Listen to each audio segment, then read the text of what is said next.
From the great halls of their house, there are assembled three who hope to one day be the world's greatest driving heroes. Created from the cosmic legends of the universe comes our team captain, the Vision, Bill Fisher. Their soon-to-be Wonder Woman, Vicky Fisher. Our Captain Marvel and head flight trainee, Jennifer Skripchuk. And our Batman, the master of tools, gadgets, and all things mechanical, our mild-mannered soon-to-be billionaire, Alan Danvers.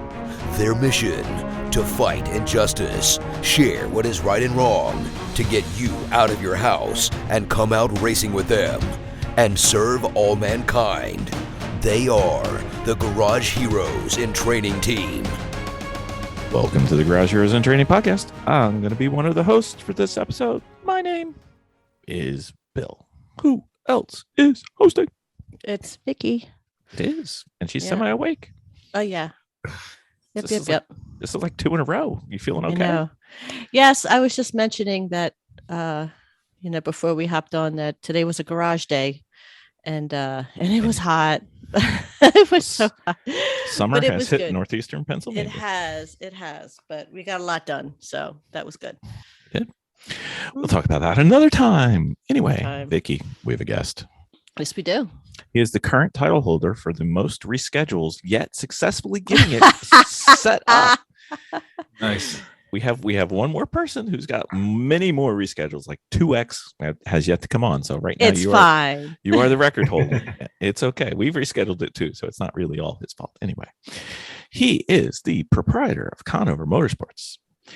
I believe his first car was a 2003 VW GTI. Rumors to the contrary may exist. He's had his comp license since 2016 from Roebling School, which we have yet to get to.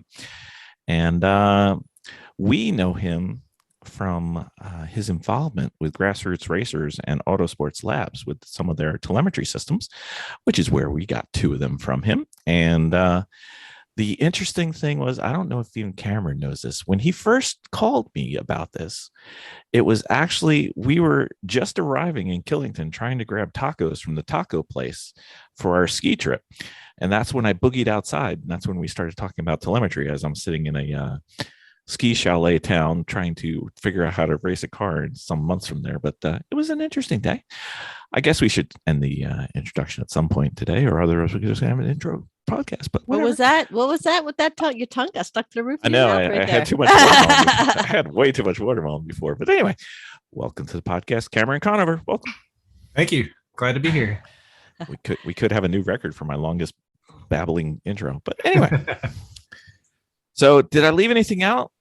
Is there something else people want to know about you, sir? Well, I don't know. I've been working in the racing industry for about 20 years now, in some form or another. And I've done kind of all of it, from all the way from grassroots and club racing and working for beer and pizza back in the day, all the way up to pro racing, and even been on top of a pit box at the Daytona 500. So I've kind of got a lot of experience in all kinds of different areas in motorsports. So I don't know, but my favorite part of racing is grassroots racing. Amateur club racing stuff is the most fun, and that's where I like to spend my time if I can. Well, we agree. Basically, we have a great time and we're not good enough to be any better. So that's where we're going to stay for quite a while. But with some of your help, we may actually get better, and who knows? we'll be at a better level of grassroots racing. But so you've been doing the racing thing for quite a while. You started off with your racing, I guess, before your racing license. Do you want to get a little bit into how you got to where we're at right now? Sure. Some of my buddies from college kind of got into motorsports, and the first thing we got into actually was performance rally. Back in the day, we did SCCA. I think they called it SCCA Pro Rally, but it was pretty amateur back then. And we raced a Mark I Volkswagen Rabbit, and I think it was called Group 2, G2, two-wheel drive, naturally aspirated little Volkswagen Rabbit. And we did rally for about a year and a half or so, until that kind of dried up, and I ended up getting into club racing and improved touring world and stuff. I met a guy named Kirk Nestis, and we built some race cars together and started doing endurance racing with that ITB car back when it was SCCA endurance racing, before the new SCCA endurance racing. That was all like regional level club racing enduros. So the VIR 13-hour and 12 hours at Summit Point, and Nelson Ledge's longest day 24-hour race, and all that stuff back in the early 2000s. So that's kind of where I started, and then ended up getting sucked deeper and deeper into the motorsports hole, and ended up all over the place. But awesome. So I mean, where did you see all this going? Are you still continuing? Do you still have aspirations? Yeah, for sure. I've been doing recently a lot of sprint racing with SCCA, and then SCCA brought back the endurance racing stuff, and I've gotten kind of hoping to rekindle some of that stuff we used to do back in the day, because it was a lot of fun, and actually some of the same guys from those teams from the early 2000s are back, and we're kind of getting back into the endurance thing again. So I have a 2008 Volkswagen Rabbit, which has a 5-cylinder 2.5 liter in it, and that's our main endurance race car. We're running an SCCA E3, and so I'm just kind of following that trail and having fun. Hopefully the SCCA endurance series will start growing a lot more, and we'll have some fun. We just did the very first SCCA endurance race at Nelson Ledge's, I guess about 2 months ago, and that was pretty good time. How'd that go? How'd you like the event, the schedule and the structure and everything? It was really good. So the normal SCCA experience sometimes can be very maybe bureaucratic. I'm not sure exactly how to put it. We go with stuffy. Oh, well, yeah, maybe. But this was a much different deal. There were even the tech shed and everything was just like super laid back and very, very easygoing. They had a lot of hospitality for us there. Great socials in the evenings, and the schedule was good. We did 2 8-hour races, one each day, Saturday and Sunday. There was a test day on Friday. There was not a whole lot of cars at this race because I think it was the very first one in the series, is trying to get started and get things going. So I think we started the weekend with only 11 cars on the entry list. But it was very interesting, and everybody that was there is already talking about doing the next one, and so I don't know. It was a good time. My team, we actually kind of had a little bit of struggles ourselves. Friday, we had one of the guys got in a little over his head in the kink at Nelson, and ended up having an off and bending up a lot of sheet metal and a couple of suspension parts and things like that. And so Friday was one of those trial by fire days, where you go in and you have to make lemonade. So that's what we did. And Saturday was the beginning of the race on Saturday. Everything was cool. We were doing well, having fun. And I think it was maybe about 3 hours in, or maybe it wasn't even that long. It might've been 2 hours in. The transmission stopped shifting. And I was actually working on that transmission today, so I can tell you all about what happened if you want. But we pulled into the paddock, and I had a spare used transmission that I just had in a pile, and we grabbed the used spare transmission and put it in the car, and I had it up on jack stands going through the gears, and I got to 5th gear, and it was really horrible noises. And it was the only transmission we had, so I just decided to take 5th gear out, and we ran it with 4 gears for the rest of the weekend. And so Saturday we were down a bunch of laps, but we did get a finish. And then on Sunday we ended up first in class at the end of the day. So the weekend turned around. It turned out to be a pretty good weekend, and 320 laps on Sunday was a pretty good day.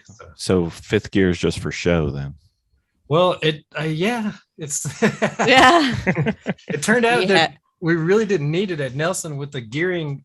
The transmission I had just like a 3.6 final drive, which is, pretty tall gear. And we didn't need fifth at Nelson with that final drive ratio anyway. So yeah, just didn't need it. So we've got a conflict, or else we'd be at the VIR SCCA Duro, but you plan on going out to that one? That's pretty close.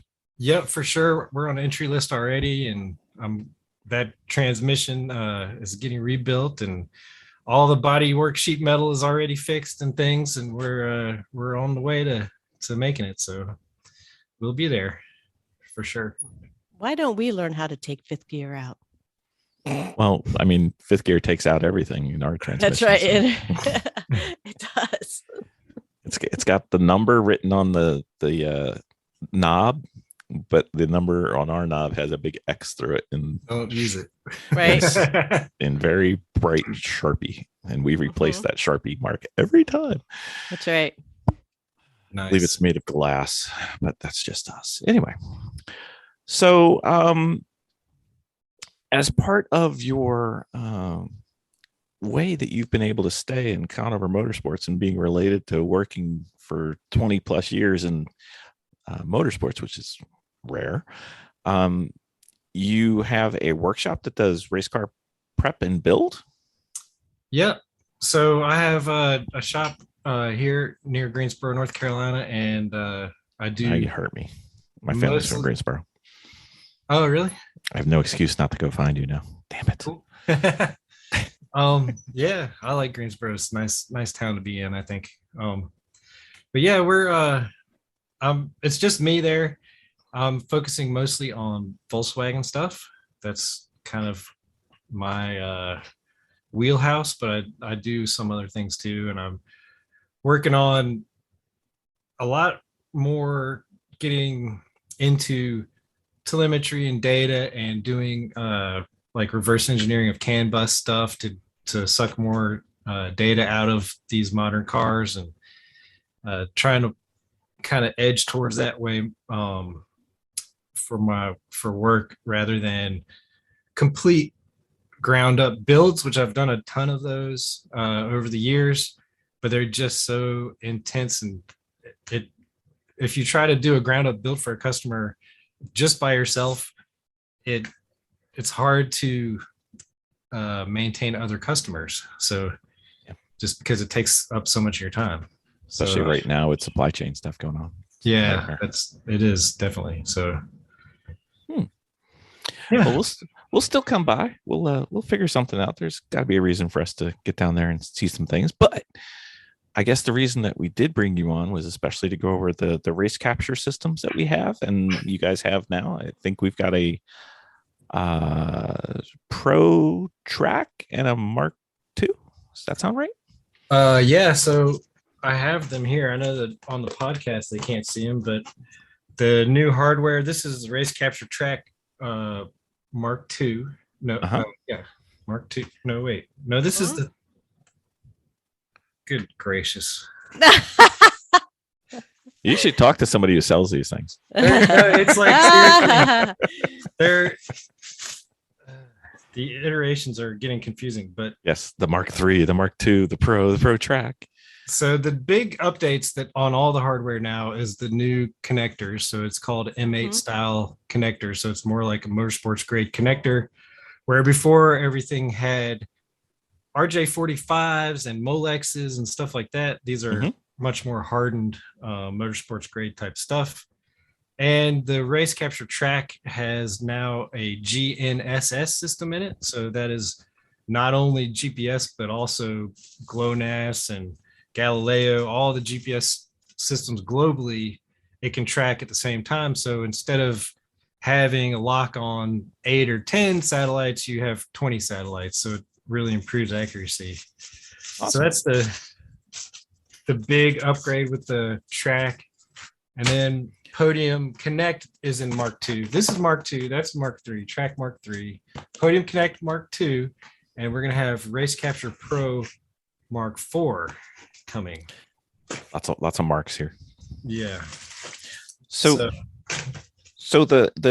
simpler one, the kind of the entry level to the family, is the Pro Track, right? Yeah, it's just called RaceCapture Track. Yep. Okay. And that the reason that is entry level is because it doesn't have analog inputs on it. It has just 2 CAN buses. Mm-hmm. So it connects over OBD or CAN and GPS, and of course accelerometers inside, Bluetooth and Wi-Fi. So it's a pretty capable box, especially if you have a more modern car where you're going to get most of your data from CAN bus. If you're running a Mega Squirt or some aftermarket ECU where you have a huge amount of CAN data coming in, this could be really effective in getting pretty much everything you need with just CAN bus. So it's entry level, but also in the right application, it can do anything you want it to do pretty much. Mm-hmm. And you could also expand if you did need analog inputs. We have what's called Analog X, which connects over CAN and gives you 4 analog inputs. Okay. Vicky wants to ask a question, but she doesn't know what to ask. You've said about 14 things. She's like, who's this CAN guy? Who's this CAN guy? That's right. My techno Amish is showing. So, so CAN is controller area network. Okay. And that is in cars from 2008 to newer. Okay. It's basically USB for your car. So all the little computers in your car connect over CAN, and that's where the data flows. And it's really fast serial connection. So that's probably not completely accurate. Somebody's probably going to complain if I say serial, but we're close. Yeah, it's baby steps here. We're doing it with no visuals. We're going. Right. So OBD2 from 2008 and newer is over CAN bus. Mm-hmm. So you can connect straight up to the CAN bus and get generic OBD2 data. Mm-hmm. Or if you have a vehicle with either aftermarket ECU or something that someone has reverse engineered, there's a whole lot of cars in the RaceCapture app preset that have been reverse engineered. I did the Mark V Volkswagen, and we actually just finished up doing Mark 7 GTI, where we take the car in the shop and go through and exercise it a little bit. So spin the right front wheel until you find the data in the CAN stream, and then figure out what this hexadecimal number means and write a formula for it so that it goes into your data. And then you move around and do left front, right front, rear wheels, and then do the accelerator pedal and the steering angle and all that stuff until you build kind of a data set that gives you everything. And the really nice thing about doing it that way, with traditional data systems, like when I got started in this stuff, we had to have sensors for the engine control computer and then a whole nother set of sensors for the data system. So if you had, all the coolant temp sensor for the ECU right next to it, we would have a coolant temp sensor for the data, and on and on and on. So over CAN, the nice thing is all the ECU sensors can be used for the data system, and it really simplifies wiring, and it's also very fast. CAN has a huge fast sampling rate, so it's very, very convenient and very, very effective if it's available in that vehicle. The other nice thing about CAN, I'm kind of excited about CAN. I guess you can probably tell. Yeah, I could tell. It's good. It's good. We can tell. See, the other nice thing is you can put accessories on CAN. So RaceCapture, all the units have 2 different CAN buses. So you can use CAN bus 1 for all the OEM stuff and collecting all that data. And then you can put accessories, other sensors or displays or something else on the other CAN bus 2. So a shift light, or we have Tire X infrared tire temperature sensors. You put those on CAN bus 2, and you can get a whole nother set of stream of data into the into the data recorder, doing it that way. So CAN is really fun. I've gotten big into it over the last few years, and it's fun. So the RaceCapture basically kind of shows you how to tweak your car. I mean, in the areas that could probably best. I mean, well, it's a data system, so it kind of, you get out of it what you want to, sort of. It has accelerometers. You can use it for driver analysis, driver coaching, and things like that. It has all the analysis in the app. One of the biggest benefits for people that are doing endurance racing is the live telemetry features. So that is great. Sit in the pit on pit lane. When I was at Nelson Ledges, I had a computer screen and just everything right up on the screen, and I could sit and watch and make sure that nothing's going bad with the car, so the driver can drive the car, and I can, if I see coolant temp rise up, I can monitor that myself and let them know on the radio, or shoot them a text message via the app. So you could do that, text through the app. Yeah, we have cool. pit to car messaging now, so pretty handy. So okay, so obviously, I mean, there's a screen that you're watching on the RaceCapture. Is it similar like the Garmin that we use, Bill? No. What'd you say? Well, you can have a screen in the car, and you can also have the screen in the pit, and they don't have to be the same either. Okay. All right. So, or you actually, I think, and Cameron, correct me if I'm wrong, you don't actually have to have a screen in the car to capture your data. You don't, if you have, if you have a cellular enabled device like the Podium Connect or RaceCapture Pro with cellular built in, you don't need a dash screen. If you're using something like RaceCapture Track or RaceCapture Pro without cellular, in order to stream telemetry, you need to be running the app. So you might as well use it as a dash. Sure. But yeah, you don't have to necessarily have one, but why not? The dash display is pretty handy. You can do all kinds of alerts with it and make your display as simple or as complex as you want. And the predictive timing is pretty awesome. So, and in case the radios have issues, you have a backup way to talk. Yep, for sure. So okay, fun stuff there. So the part that we've had Brent on before. I'm looking at it now. And the part that I was, and there's lots of little pieces of it, but the part that was really the first time I had seen it available for somebody like a grassroots person to have access to was the TireX system. Yep. It seems like it's kind of, if it's not the first, it's very early, and if it's not the only, there's not a lot of them out there, alternatives. Can we kind of get into that one just a little bit? Yeah, sure. So TireX, I kind of mentioned it before when we were talking about CAN. Yeah, is a CAN enabled infrared tire temperature sensor. And you can buy an individual sensor, or you can buy a kit, and it is very high resolution, so it can have up to 16 channels across the face of a tire. I typically use 4 channels across the face of a tire because I don't know what to do with 16 channels of tire temperature data for each tire. More is better, Cameron. Always more is better. Well, yes, it's definitely, but you can also use it as a thermal imaging camera too. So I've actually had, got contacted by an OEM manufacturer who was doing some testing on a cooler, and they used a TireX to thermal image the cooler that they were trying to test to actually get the thermal data from it during their testing. So not just tires.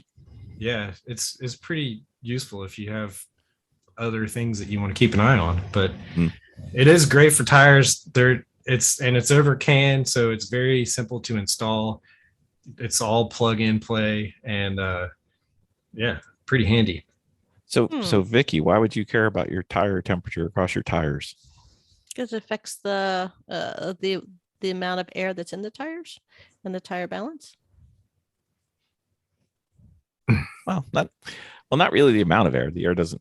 Well, the air expands. The pressure. Yeah.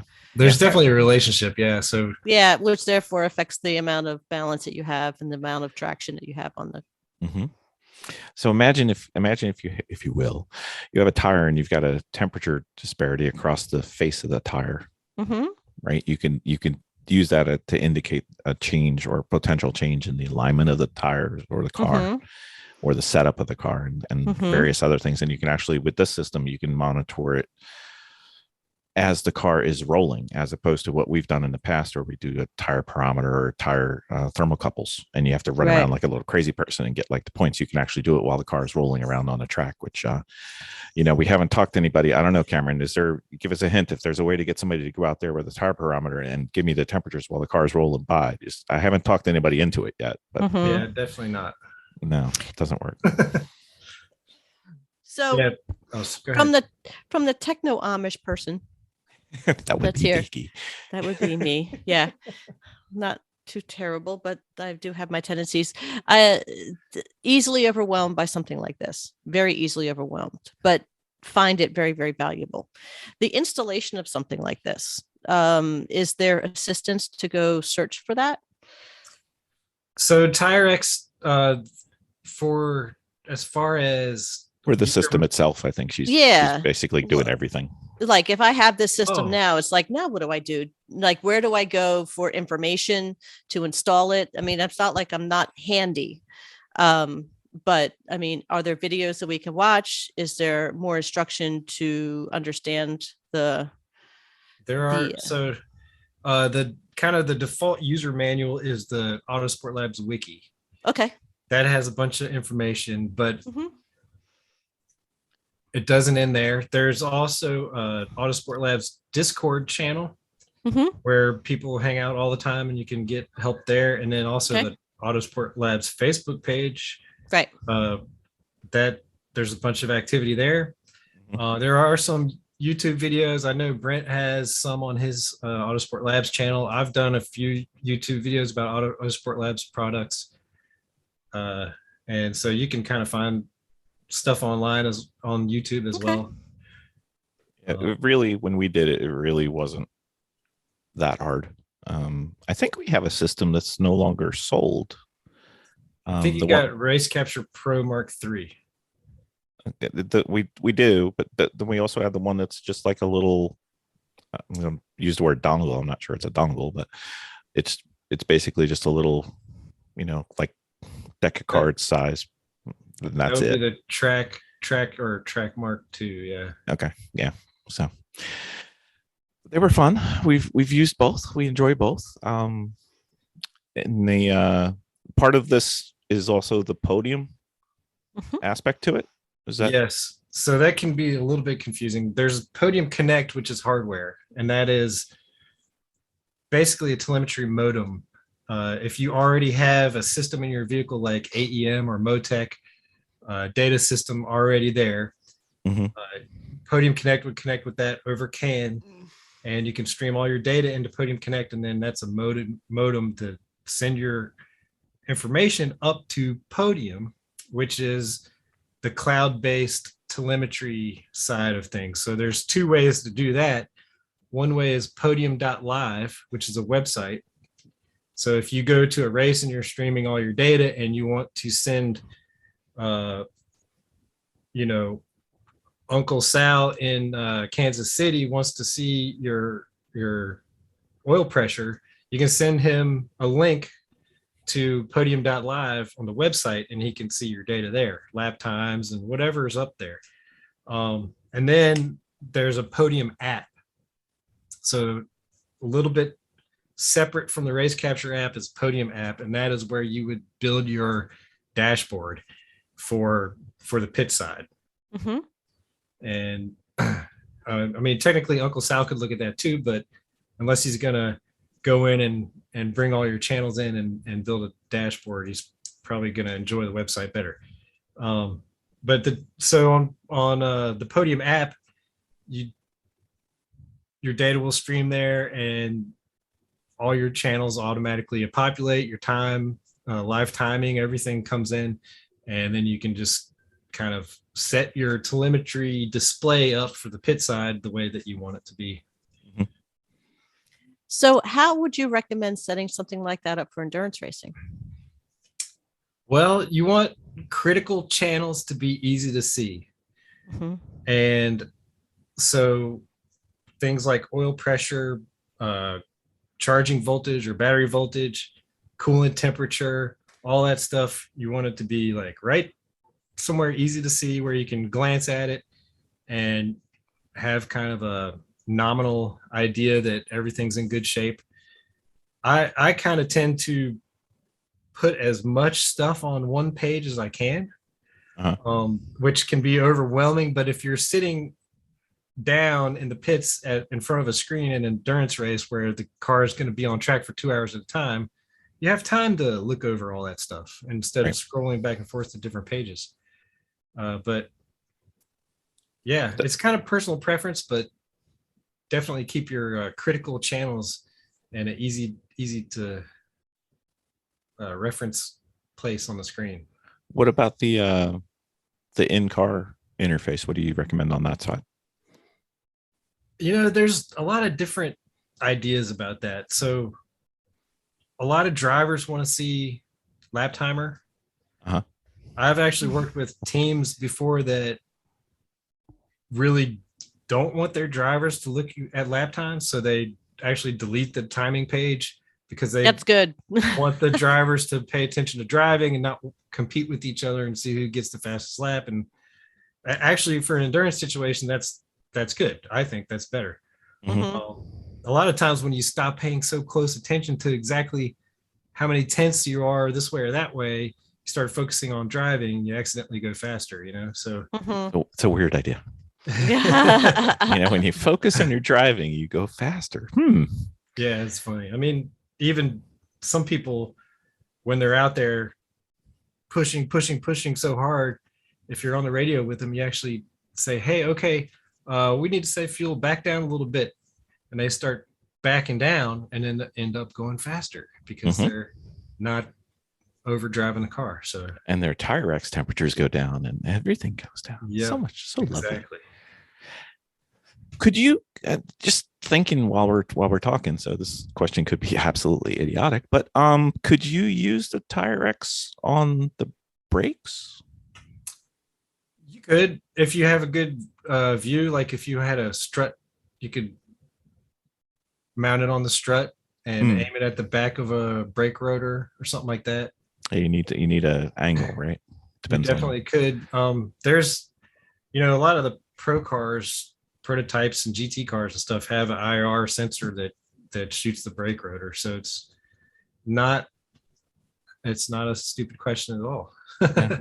The thing we found, and we just started using it, so we have barely begun collecting data. We found these little stickers that you put on the caliper, and they're like thermocouple ish probes, and they reflect what the temperature of the brake is. And we used it for one race so far, so our data point is 1, so n of 1 is useless, but we're going to try to use it as a monitoring to see if things change or if something we do changes the brake temperature. And, are you putting those on the caliper, I guess? On the caliper, yeah.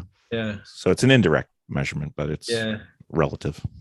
So is this device, is it downloadable to your phone? Is it something that you can Bluetooth in to get data out of, or is pretty much on a computer monitor that you start reading your data? You can definitely run it on a phone or a tablet. The Podium app will install on anything, literally Windows, Android, Amazon tablet. What is the other one? iPhone. Apple, iPhone. Yeah, those things. And we felt that when we first got it, because we were before times. So. They're definitely on iPhone. There's a little bit of challenge with writing apps for Apple products that I guess their vetting process is a little more involved, so it takes a little bit longer to push out updates and things like that. But yeah, all the apps are there in the Play Store, I guess, or whatever they call it. iTunes. What do they call that thing? App Store, I think it is now. App Store. Yeah. It changes about every year or two. I'm guessing he's not an iPhone guy. Not a big fan. No. Well, I just don't have much experience at all. I got excited the first Droid that came out, and whenever that was in 2002, and got on that train and stayed there. So yeah, I think that's usually how it works. Most people pick one and stay there. Yeah. So as far as the RaceCapture goes, as far as the different systems go, as far as the use of the Podium, would somebody call you up and say, hey, I'm sitting in a ski resort, but I'm thinking about telemetry and my family's not happy with me right now, but that's okay. And you could walk them through what they need to get and what their goals are and help them match that together? For sure. Yeah. I take care of customers on the phone all the time. I really prefer email, because a lot of times it's easier to share information, exactly what. But if somebody needs a phone call, I'm happy to do that. Do it all the time. So absolutely. Yeah, did it for us, and we were quite happy with it. And unfortunately, we only got to use it for half a race. What do you think? Half a race, Miss Vicky? Which race was it that we were using it? Charlotte. Oh, yeah. Yeah. No, yeah. Half a race. Yeah. Oh, yeah. Yeah. That was tough. Was that a bad day? It was a bad day. We're really looking forward to hooking it up again, because we want to see just how many G's we hit the wall with, Wow. Yeah. Charlotte can do that. Yes. Yeah, there's not a lot of forgiveness with Charlotte. No. The Roval made our car into a Roval, but it's fine. It's fine. Good. We're good. We'll do it again. Fine. That's right. So ballparky numbers to start using the RaceCapture system would be, if people are trying to budget for this year or next year, or Father's Day, Labor Day, whatever. Well, okay. So depends what you're getting, right? RaceCapture Track Mark III is the entry level type one we talked about, that just has CAN bus and doesn't have analog inputs. Those are starting around $450. So that would be kind of your entry level point. The RaceCapture Pro, the Mark III that we had, is now discontinued. We're waiting for Mark IV to come out, which is just a new iteration with the new GPS. Come on, Mark, get going here. Connectors, yes. So that one will be probably a little bit more. And then if you want the onboard telemetry, it's about another $150. Okay. So $750 to $800 or so for the Pro. Podium Connect, which is just the telemetry side of the whole thing. It also does have Wi-Fi and Bluetooth built in, so you could run a dash display off of it if you wanted to. Okay. Podium Connect starts at $649. So. Okay. All right. And as usual, if our listeners call in and give the code GHIT, they get absolutely nothing for it, but you get to laugh at them, right? Is that true? Yeah. Yeah. We do try to have it's okay. I was specials every year around the holidays, so we always try to do a sale every year. Well, the holiday season. Well, let us know. We'll let everybody know. We try to help people, with anything we can that helps them save money, and that's always good. So what would the difference be in capability between the first level and the second level, I guess? So RaceCapture Pro has analog inputs. So 8 analog inputs where you can put sensors directly into RaceCapture Pro. It has 5-volt reference output. It has GPIO channels, which can, like ground something to activate it. You could switch LEDs or a relay or all kinds of things with GPIO channels. It has 4 timer inputs. So you can, if you wanted to wire in your own wheel speed sensors, you could do that, or RPM channels or anything like that. And then 2 CAN buses. What am I forgetting? I think that's probably about it. The accelerometers and everything. So if you step up to the Pro Mark III or Mark IV, it will be you're getting the extra analog input. So it's more like a real traditional data acquisition system where you can wire your own sensors in alongside of the CAN bus. Okay. And OBD2 as well. So. All right. So Cameron, hardest question of the night. Okay. For our listeners who know they want this, but have no idea what any of those words you just said are, what can we do for them? What do you think? It's like a Pictionary game or something. You got to pretty much, yeah. Draw the words. Sounds like horse. I don't know. Yeah. So because if they don't understand what you're saying, it just automatically it's impossible. They'll never be able to do it. It's make it really simple as I can. The RaceCapture track is going to be more. It's the name even kind of implies it's more of a entry level / track day type thing. And if you have a modern car with a modern electronics and OBD2, especially something 2008 or newer, RaceCapture track will be able to get data for you. Okay. If you have an old carbureted car with no computer and you want to add sensors to it and maybe add wideband for air fuel or whatever like that, it's not going to have OBD or CAN to hook up to. You need to add in sensors. You'll need the RaceCapture Pro Mark III or Mark IV. Okay.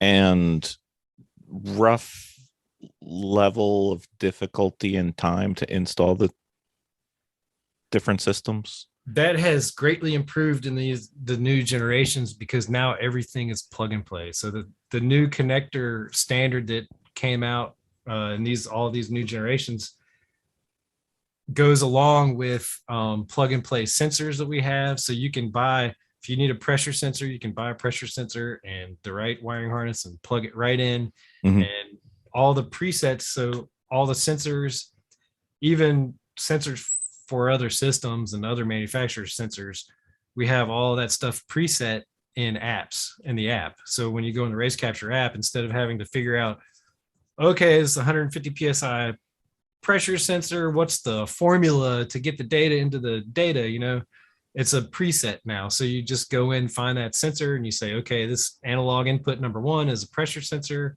hit the preset and write it to the device and you're done. So as far as difficulty level, it has dropped significantly just recently with the new wiring standard. So right.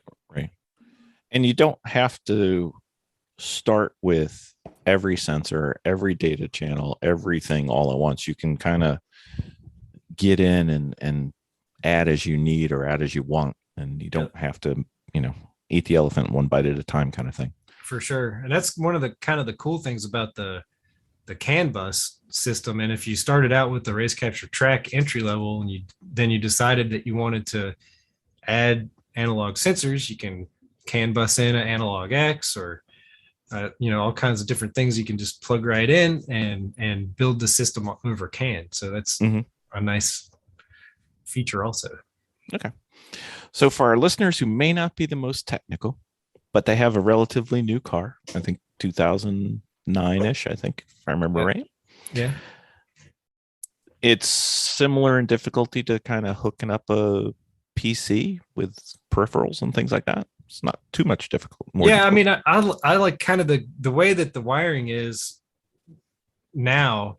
It's very similar to USB cable. It has the power and ground in the cable, the data wires in the cable. So you plug it in, especially the CAN bus ones. You plug them in, the power's there, everything's there.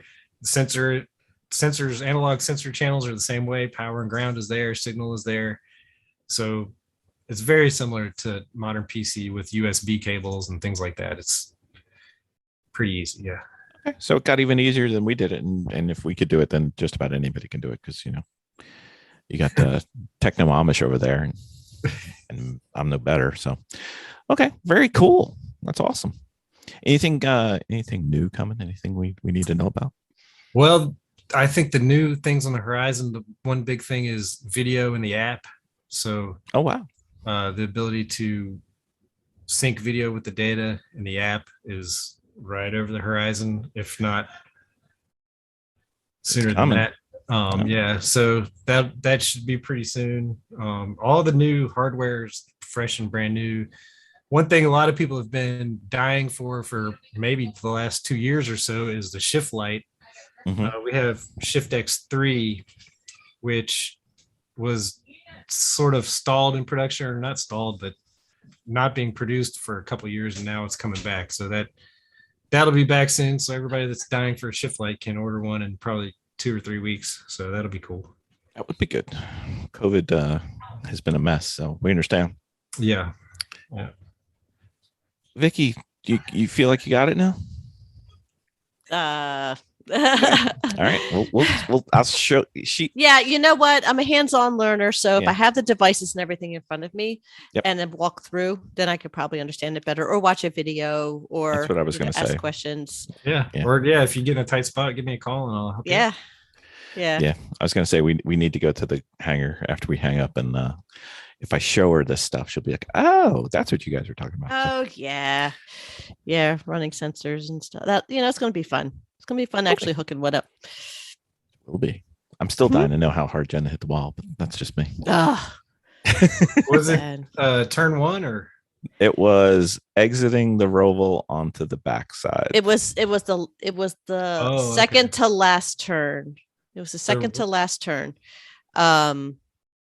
Before you exit, there's kind of like a little divot that is on the turn, and we think she had a tank slapper, or she might have lifted and like lost the back end, or applied the brakes and it got light. We have great video. You want to see? I'm just kidding. Jeez. Yeah, but she ended up breaking 2 ribs, and wow. But she I think she hit the I don't know if the front hit first, but then she spun and hit the rear. So when we sold the car, we realized that when they was trying to see if they could pull parts off, they said the only part that wasn't damaged was the gas cap. Wow. Yeah, they said it was pretty bad. But yeah, that was our Deadpool car. We're still waiting for it to regenerate, but Yeah, it's not working. It's not working. No, it's very, parched very off. long lead. Yeah. Mm-hmm. So Cameron, if people want to learn more or learn about if they already have a system, or if they're looking to get a system, can they contact you in some way to, For sure. Good place to start is my website, raceconover.com.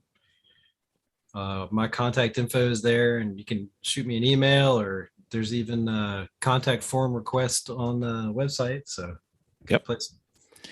And it'll be in the episode notes. So if you're driving while listening, you don't have to, remember anything. Just click back on there. It'll be there. You'll find him. Cameron will be there when you need him. That's right. That's right. We've talked at weird days and weird times, and we finally got to talk on the podcast, Cameron. It happened. It did. It was quite the thing there for a while. It seemed like the world was plotting against us, sir. Yeah, for sure. Well, it was great having you on. Miss Vicky, you feeling motivated? You ready to go hook some stuff up? All right. I am ready to hook some stuff up. All right. Very well. Cool. Sounds like we've got some work to do. We've got a track day in 5 days. Dun, dun, dun, dun. I don't know if she's that ready. We'll see, Cameron. Thank you, sir. Hope you had a good time on the podcast. Thanks. You too. Mm-hmm.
Hello, sir. Hi, how you doing? We did it. We're here. It's going to happen. Who knew? Yep. You haven't got the record for the most times we've rescheduled, but you have the record for the longest time that we've actually successfully gotten to do it. So nice. There's one guy who started before you and is still not here. So he's fantastic. He's got like 15 reschedules. So you were like 4. No big deal. Cool. Vicky's logging in, and then we'll be good to go. Sounds good.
Captain's Log Supplemental.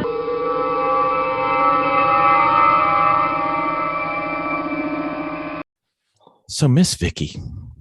Yes, sir. Do you remember when we were watching those WRL events and some of those grid life events where you used to see the in-car video and it had like the cameras seeing front and back, but it also could see all the telemetry and everything that was going on? Mm-hmm. You know, most of the ones that we liked were taken by the Sentinel system. Remember James came on our podcast earlier? Right. You know, we have no excuse since he lent us one for trial and demonstration purposes. We should actually probably put that in one of our cars. Maybe 2. I really think we should. I think we should. I know. Because then we'd look like the immature endurance racing team that we are. Oh, wait, I mispronounced that, didn't I? Sorry, my bad. We could So what does the have, Sentinel system do? we could have 3 cameras with picture in picture. We could have, if we ever get the AIM system to work, open invitation to anybody from AIM to come on and give us a little bit of love. We need some help. And then we could have all our telemetry on there. And then we can have it streamed live into the paddock or around the world to our millions of fans. We're apparently very popular in Kenya right now. Don't know why, but that's fine. And it can integrate all the available race statistics from like Race Hero and everything. So we could actually see how we're doing on video. We wouldn't even have to carry around our phone anymore. Live. I love it.